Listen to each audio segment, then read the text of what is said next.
आज वो शोहरत के उस मकाम पर है जहां पर चंद लोग ही पहुंच पाते हैं, लेकिन उनका ये सफर बेहद मुश्किलों से भरा था। आज जो बोल्ट करोड़ों रुपए के मालिक हैं, एक वक्त ऐसा था कि वो एक वक्त का खाना और पानी के लिए भी तरसते थे। आज हम आपको बोल्ट के फर्श से अर्श तक की पूरी कहानी बताएंगे। वो कहानी जिसे सुनने के बाद आपको भी यकीन हो जाएगा कि अगर लगन सच्ची है तो जिंदगी में सब कुछ हासिल किया जा सकता है। चलिए शुरू करते हैं। आज बोल्ट भले ही रिटायर हो गए हों, पर रेसिंग ट्रैक पर उनका जलवा आज भी बरकरार है। बोल्ट के नाम ओलंपिक में 3 बार गोल्ड मेडल का रिकॉर्ड है। बोल्ट ने दौड़ में 100 मीटर, 200 मीटर और 400 मीटर की रेस में गोल्ड मेडल जीतने का रिकॉर्ड बनाया है। ऐसे करने वाले वो दुनिया के पहले इंसान हैं। इन्हीं मेडल्स की बदौलत उन्हें दौलत और शोहरत मिली। ये तो हम सब जानते हैं कि उन 2 मिनट से उन्होंने 119 मिलियन डॉलर कमाए, पर उन 2 मिनट के लिए उन्होंने 20 साल जो मेहनत की उसके बारे में बहुत कम लोग जानते हैं। हुसैन सेंट लियो बोल्ट का जन्म 21 अगस्त 1986 को जमैका के एक छोटे से गांव शेरवुड कॉन्टिनेंट में हुआ था। उनका ये गांव जमैका की राजधानी किंगस्टन से करीब 3.5 घंटे दूर था। उनके इस गांव में ना तो सड़कें थी, न बिजली थी और ना ही हर घर में पानी की सुविधा। बोल्ट एक साधारण परिवार से आते हैं।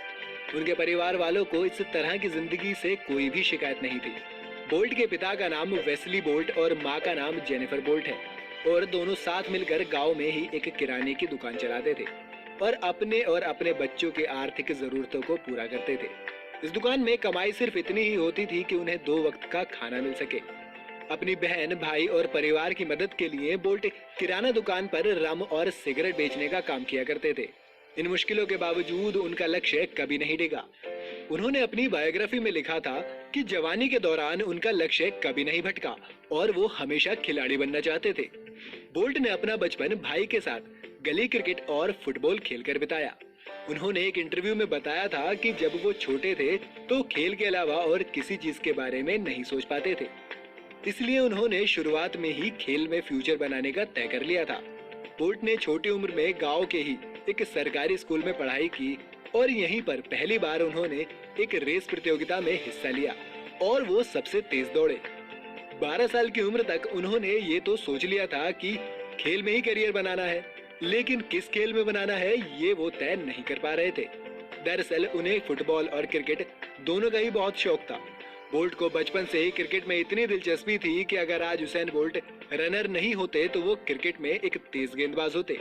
हुसैन सचिन तेंदुलकर और उनके हमवतन क्रिस गेल के बड़े फैन हैं। एक दिन उनके क्रिकेट कोच ने जब उनकी रनिंग स्पीड देखी तो वो हैरान रह गए और उन्होंने उनसे कहा कि वो रेस में हिस्सा लें। क्रिकेट कोच की इस एक सलाह ने हुसैन को वो बोल्ट बनाया जो वो आज हैं। उनके क्रिकेट कोच ने उनसे कहा कि वो क्रिकेट छोड़ें और रनिंग की ट्रेनिंग करें और फिर रेस में हिस्सा लें। एक ओलंपिक खिलाड़ी रह चुके पेब्लो मैकनील ने हुसैन बोल्ट का टैलेंट पहचाना और उन्हें कोचिंग देनी शुरू की। और फिर क्या था, बोल्ट फिर ऐसे दौड़े कि कभी नहीं रुके जब तक जिंदगी ने उन्हें नहीं रोका। जी हाँ, उनके करियर में भी एक वक्त ऐसा आया था जब शायद वो रनिंग छोड़ सकते थे और शायद उनकी जगह कोई और होता तो वो करता भी यही, लेकिन बोल्ट इतिहास बनाने आए थे, इतिहास बनने नहीं। वो भी आपको बताएंगे, बस आप वीडियो के लास्ट तक हमारे साथ बने रहना। करियर।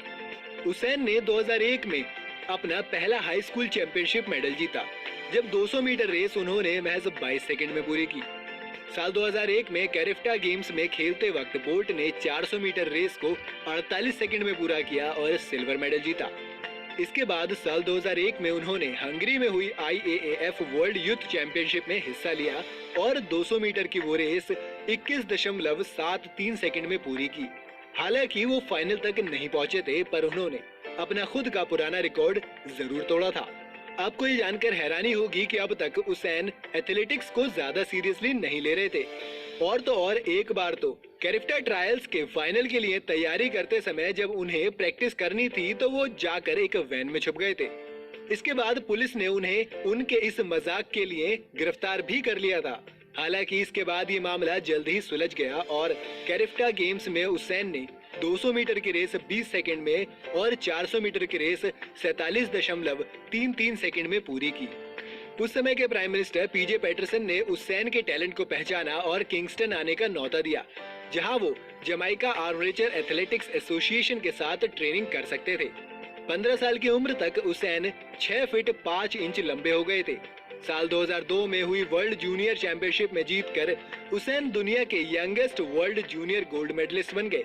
उनके देश के लोगों की उम्मीदें उनसे अब बढ़ने लगी और लोगों की उम्मीदों ने उन्हें इतना नर्वस कर दिया कि उन्होंने घबराहट में दाएं पैर का जूता एक बार बाएं पैर में पहन लिया और बाएं पैर का जूता दाएं पैर में।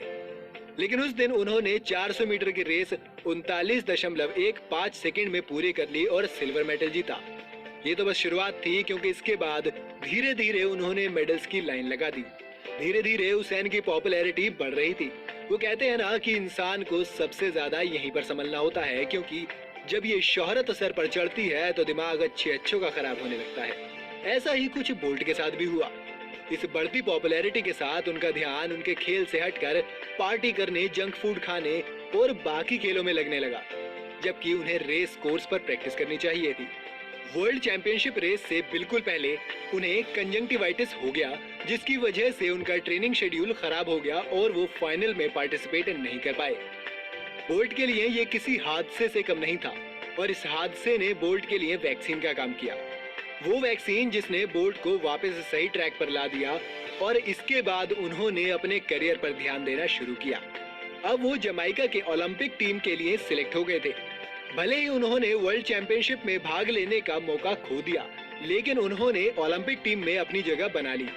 साल 2008, 2012 और 2016 में हुए ओलंपिक में उन्होंने 100 मीटर, 200 मीटर और 400 मीटर रिले रेस में गोल्ड मेडल जीता और इस तरह वो 9 टाइम ओलंपिक गोल्ड मेडलिस्ट बन गए। वो 11 बार वर्ल्ड चैंपियन भी रह चुके हैं। उन्होंने साल 2009 से साल 2015 तक हुई सभी वर्ल्ड चैंपियनशिप्स में गोल्ड मेडल जीते हैं और वो वर्ल्ड चैंपियनशिप के अब तक के सबसे सक्सेसफुल एथलीट हैं। उनकी इस तेज रफ्तार के लिए उनके फैंस और मीडिया से उन्हें एक नया नाम द लाइटनिंग बोल्ट यानी कि तूफानी बोल्ट मिला और उन्हें स्पोर्ट्स में उनके बेहतरीन प्रदर्शन के लिए IAAF world athlete of the year, track and field athlete of the year, BBC overseas personality of the year और laureus world sportsman of the year जैसे तमाम अवार्ड्स भी मिले।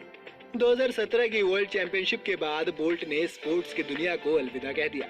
तो दोस्तों, ये थी कहानी the lightning bolt Usain Bolt की, जिन्होंने अपनी मेहनत, लगन और ईमानदारी से खेलों